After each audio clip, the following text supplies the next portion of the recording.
Thank you so much, Abraham. There's much love here for you. A thought just occurred to me in the conversation that you just had about the gestation, our vortex, how it will appear in time. It's got to go through this gestation period. Things may not. In perfect time, as a matter of fact. Beautiful. They may not occur immediately. Unless it's perfect time.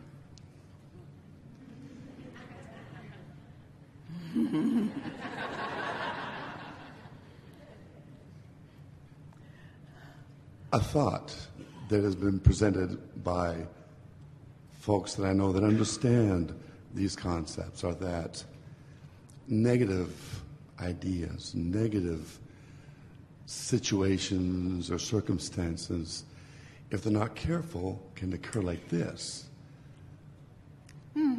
Not unless the timing's right. Right. Not unless the vibration has, not unless the environment has been prepared for it.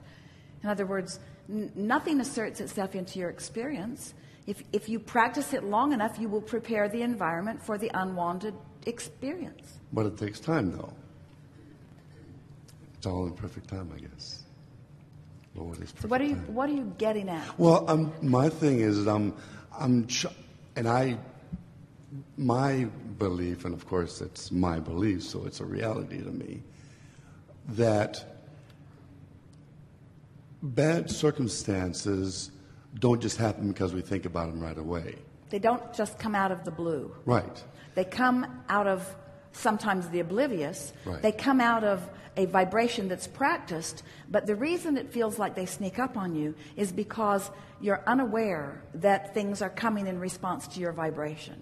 Right. People think that they're coming in response to their action or coming in response to their words. So when something that they don't want comes, then they want to say that they didn't have anything to do with it. People don't want to hear that you create your own reality when the reality that you're creating is something unwanted. So we've been saying it didn't come out of the blue, it came out of the oblivious.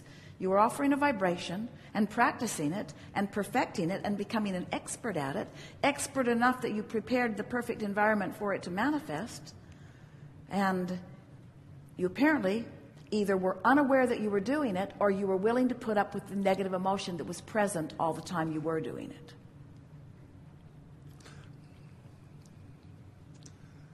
My challenge is getting them to understand that. Try to communicate that to them. And I mean, words don't teach. It's life experience that teaches. But here's what we've discovered. Do all of your teaching answer only the questions that are asked. Otherwise, it's like trying to push a noodle. If they're not asking, they won't hear you at all. Right. But watch for the opportunity to point out to them the correlation between their thought and what's happening when it's thought of what they want. In other words, let your teaching moments be about the things that are working out the way they want them to. Right. And point out to them the things that you were aware of that they were doing that you see are the basis and the reason for that. Because almost without exception, when you talk to someone about their negative creation, as you are witnessing it, two things happen. First of all, they get defensive right away. But beyond that, you can't point that out without taking a dip in your vibration. Because you can't look at that and be in the strength and concert with your own source energy. So now you're just two people out of the vortex having a conversation, and the loudest voice is going to dominate, but not much good comes out of that. Where if you let your teaching moments come from your appreciation of what you're acknowledging as value, and so now the words that are flowing forth from you, you're in complete concert with the source within you. Now your power of influence is much mightier, you see. And you're going to reach the place. You're often there.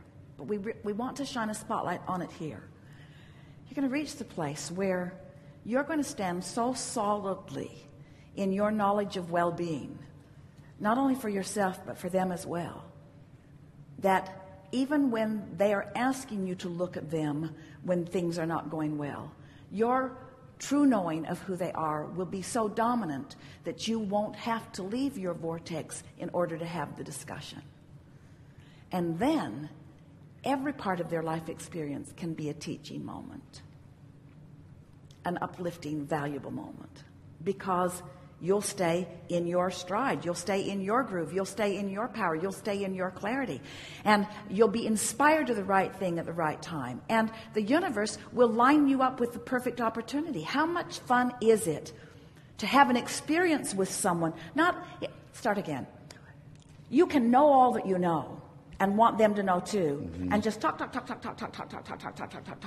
until they don't want to be around you anymore.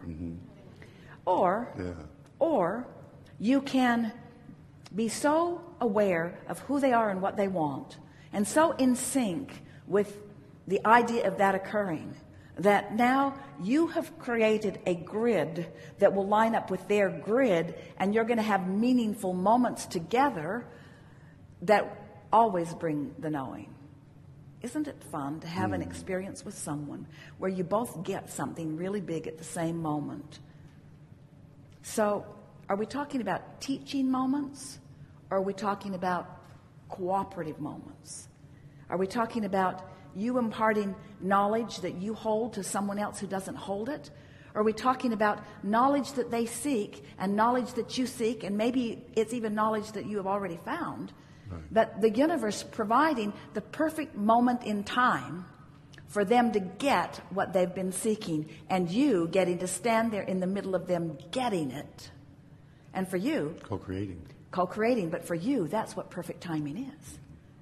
As teachers, you want to be there when they get it. It's the thing that is so exhilarating to us. We come to these gatherings and we're out here on the leading edge with you, really on the leading edge. So much today, never considered before, and certainly never understood before by as many who are now understanding it. So you sit in your quiet enough contemplation and close enough to alignment with who you truly are to hear the nugget when it comes.